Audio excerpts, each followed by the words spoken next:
से आप सबसे ज्यादा खुश हैं? आइए देखते हैं, मजा आएगा। विरोध हम देखते रहते हैं हमेशा। मैं जिस काम से खुश हूं, मैंने अभी अभी देखा वो काम।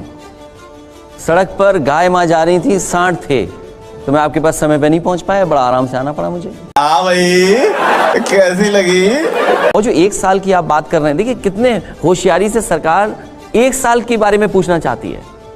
आप सरकार में 2017 में आए थे, 17 से लेकर के अभी तक आपने 7 बजट पेश किए हैं। और दिल्ली की सरकार, क्योंकि प्रधानमंत्री जी भी उत्तर प्रदेश से हैं, तो आपने 10 बजट पेश किए हैं। 10 और 17 बजट, आपको हिसाब किताब 17 बजट का देना चाहिए। आप 1 साल की उपलब्धि मत पूछिए। अखिलेश जी, लेकिन एक बात बताइए, कुछ तो ऐसा होगा, जैसे आपने बहुत सारे काम किए, विपक्ष ने उस जमाने में आपकी तारीफ भी की, कुछ तो ऐसा होगा जो आपको पसंद आया गौ माता के अलावा? हाँ बेटा, लगता है तुम गू खा के ही मानोगे। देखिए, मैं हालांकि जिस जगह मैं बैठा हूं उस संस्था के खिलाफ या चैनल के खिलाफ नहीं बोल सकता हूं, लेकिन मुझे एक लीडर का स्टेटमेंट बहुत अच्छा लगा।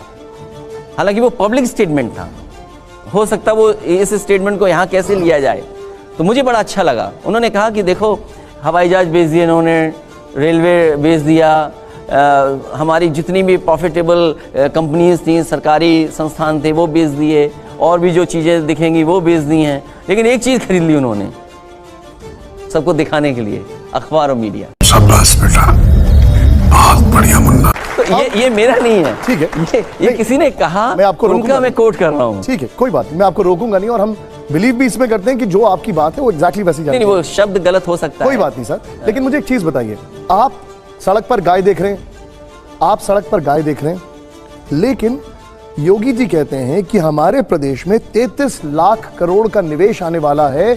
2017 से पहले इस राज्य में निवेश करने से लोग डरते थे।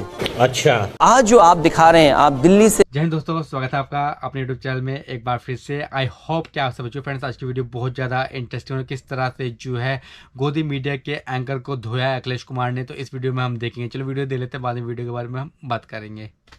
सरकार, क्योंकि प्रधानमंत्री जी भी उत्तर प्रदेश से हैं, तो आपने 10 बजट पेश किए हैं। 10 और 17 बजट, आपको हिसाब किताब 17 बजट का देना चाहिए। आप 1 साल की उपलब्धि मत पूछिए। अखिलेश जी, लेकिन एक बात बताइए, कुछ तो ऐसा होगा, जैसे आपने बहुत सारे काम किए, विपक्ष ने उस जमाने में आपकी तारीफ भी की, कुछ तो ऐसा होगा जो आपको पसंद आया गौ माता के अलावा? हाँ बेटा, लगता है तुम गू खा के ही मानोगे। देखिए, मैं हालांकि जिस जगह मैं बैठा हूं उस संस्था के खिलाफ या चैनल के खिलाफ नहीं बोल सकता हूं, लेकिन मुझे एक लीडर का स्टेटमेंट बहुत अच्छा लगा। हालांकि वो पब्लिक स्टेटमेंट था, हो सकता वो इस स्टेटमेंट को यहाँ कैसे लिया जाए, तो मुझे बड़ा अच्छा लगा। उन्होंने कहा कि देखो, हवाई जहाज बेच दिए इन्होंने, रेलवे बेच दिया, हमारी जितनी भी प्रॉफिटेबल कंपनीज थी, सरकारी संस्थान थे, वो बेच दिए, और भी जो चीज़ें दिखेंगी वो बेच दी हैं, लेकिन एक चीज़ खरीद ली उन्होंने सबको दिखाने के लिए, अखबार और मीडिया। शाबाश बेटा, बहुत बढ़िया मुन्ना। तो ये मेरा नहीं है, ठीक है, ये किसी ने कहा, मैं आपको उनका मैं कोट कर रहा हूँ। ठीक है, कोई बात नहीं, मैं आपको रोकूंगा नहीं, और हम बिलीव भी इसमें करते हैं कि जो आपकी बात है वो एग्जैक्टली वैसी जाती है। नहीं, वो शब्द गलत हो सकता है, कोई बात नहीं सर, लेकिन मुझे एक चीज बताइए, आप सड़क पर गाय देख रहे हैं, आप सड़क पर गाय देख रहे हैं, लेकिन योगी जी कहते हैं कि हमारे प्रदेश में 33 लाख करोड़ का निवेश आने वाला है। 2017 से पहले इस राज्य में निवेश करने से लोग डरते थे। अच्छा, आज जो आप दिखा रहे हैं, आप दिल्ली से लेकर के लखनऊ तक बड़े बड़े होर्डिंग्स पे आप देख रहे हैं कि यूपी जो स्टेट है वो एक्सप्रेसवे स्टेट है। तो आखिरकार एक्सप्रेसवे किसने दिए? इंफ्रास्ट्रक्चर के बारे में जब आप बात करते हैं, तो इंफ्रास्ट्रक्चर किसने दिया? जो आप कह रहे हैं कि हम बिजली 24 घंटे उपलब्ध करा रहे हैं, उसके बैकग्राउंड में किसने काम किया?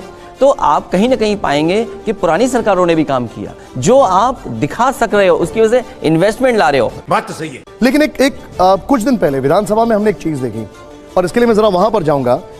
योगी आदित्यनाथ जी ने आपकी पार्टी पर अपराधियों को संरक्षण देने का आरोप लगाया और कहा कि माफियाओं को वो मिट्टी में मिला देंगे।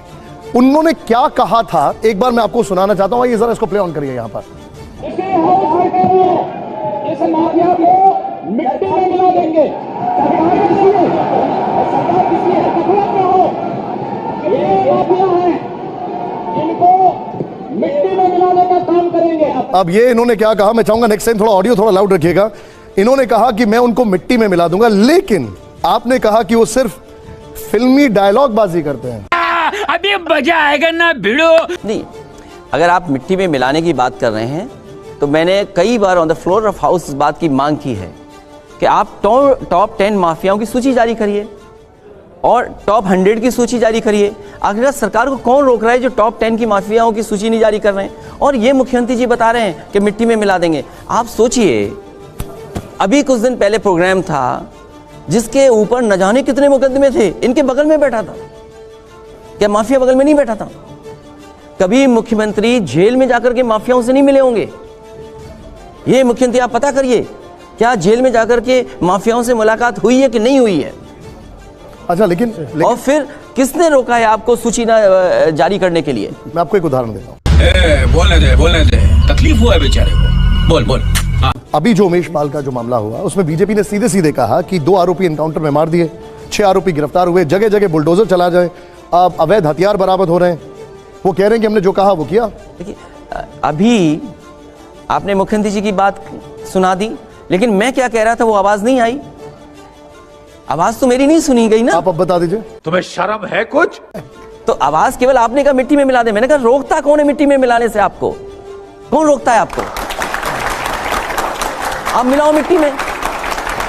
ओके। और फिर हम तो ये कहते हैं सबको मिलाओ, क्यों नहीं मिलाते सबको? आप बताओ, माफिया क्रिकेट खेल रहा था, क्रिकेट डीएम एसपी इंतजाम कर रहे थे कि बॉलिंग किधर से होनी है, पिच किधर है।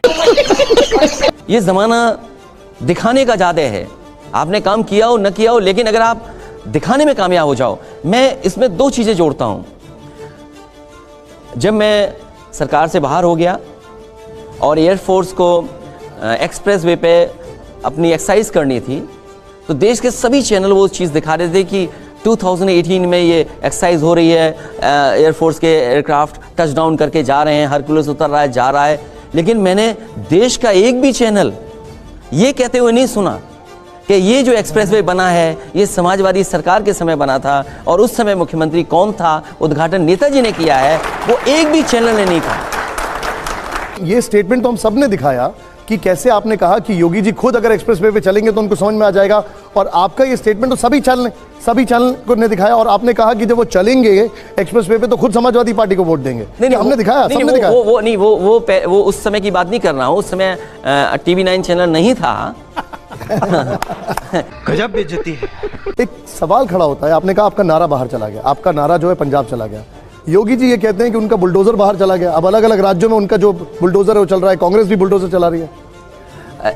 मैं मुख्यमंत्री जी को बताना चाहता हूं, कई मौकों पर कहा कि बुलडोजर का दिमाग नहीं होता, बुलडोजर में दिमाग नहीं होता, बुलडोजर कोई और चलाता है। आज आप चलवा रहे हो, कल कोई और चलाएगा। बड़ा हरामी हो बेटा। ये बुलडोजर संस्कृति से हमारा समाज नहीं चल सकता है। आप किसी शहर चले जाएं, सब इलीगल बना हुआ है। आप नोएडा में बता दीजिए मुझे, जिसको डराना धमकाना हो, अभी मैं उसमें बिल्डिंग लॉ के अनुसार बनी नहीं होगी बिल्डिंग। किसी को धमकाना हो, किसी को क्लोज डाउन करना हो, आज हम दिखा सकते हैं वो चीजें। आखिरकार बुलडोजर बीजेपी के ऊपर क्यों नहीं चल रहा? बीजेपी के लोगों के ऊपर क्यों नहीं चल रहा? केवल मुस्लिम हो उन पर चलेगा बुलडोजर? आप कानून में भेदभाव क्यों कहते हैं? आप केवल मुस्लिम पे बुलडोजर चलाएंगे, आप केवल विरोधी लोगों को चलाने के लिए बुलडोजर चलाओगे, और आम लोगों को ये मैसेज देने के लिए कि देखो हम कितने ताकतवर हैं, हम कितना लॉ एंड ऑर्डर को मानते हैं। मैं उनसे ही जानना चाहता हूं, जिस मुख्यमंत्री आवास में रहते हैं, हम सब लोग रहे हैं मुख्यमंत्री आवास में, क्या उसका नक्शा पास है? अरे देवा, ये गड़बड़ है बाबा। क्योंकि जिस रास्ते पे भारतीय जनता पार्टी है उससे देश आगे नहीं बढ़ने वाला। क्या दावा करते हैं आप कि आप गरीबों को आगे बढ़ा रहे हैं, आप खाना देने जा रहे हैं, अनाज दे रहे हैं, 100 रुपए का अनाज दे रहे हैं आप, और कहते हैं अनाज से चुनाव जीत रहे हैं। 100 रुपए का अनाज, और इतना बेकार अनाज। कांग्रेस बड़ी दुश्मन है या बीजेपी बड़ी दुश्मन है? यूपी में नहीं, यूपी में हमारे लिए तो बीजेपी दुश्मन है बड़ी, कांग्रेस है कहाँ? आप जो बोल रहे हैं अखिलेश जी, अभी आप देख रहे हैं कि अखिलेश जी बड़ी सादगी, बड़ी शालीनता से जवाब दे रहे हैं, लेकिन हमने सदन में देखा आप एकदम से बड़े गुस्से में आ गए, एकदम एंग्री यंग मैन हो गया। ऐसा हुआ क्या था उस दिन? नहीं, देखिए, गुस्सा इसलिए आया कि जो घटना है उस पर आरोप हम लोगों पे लगा रहे हो। देखिए, मेरे ऊपर कोई मुकदमा नहीं है, हमने कोई और गलतियां की हो वो अलग बात है, लेकिन मुकदमा हमारे ऊपर नहीं है कोई। और मुख्यमंत्री जी पे कितने मुकदमे थे? हमारे उत्तर प्रदेश के पहले मुख्यमंत्री हैं जिन्होंने न जाने कितनी धाराएं थी उनके ऊपर, वो अपने मुकदमे वापस लिए। ये बिक गई है गवर्नमेंट, अब गवर्नमेंट में कुछ नहीं है। और डिप्टी सीएम है, वो भी मुकदमे, जाने कितने मुकदमे हैं उन पे, और उन पे तो मुकदमा वो है जैसे कभी कभी गली मोहल्ले में कोई नौजवान पर्ची, पूजा पाठ की पर्ची नकली छपवा लेता है, वो चंदा इकट्ठा कर लेता है। लेकिन सर एक और भी बात है, हमने एक तस्वीर भी देखी थी, वो तस्वीर दिखाना चाहेंगे? मेरा पीसीआर अगर तैयार हो। सदन में हमने आपको दोनों को गुस्से में देखा, लेकिन जरा लेके आइए वो तस्वीर अगर हो पाए। और अगले दिन एक तस्वीर वायरल होती है, जरा ये तस्वीर देखिएगा। मैं मानता हूं ये तस्वीर जो थी वो बड़ी इंटरेस्टिंग थी, महाना साहब के घर की तस्वीर है, जरा प्ले ऑन करिए इसको वो तस्वीर।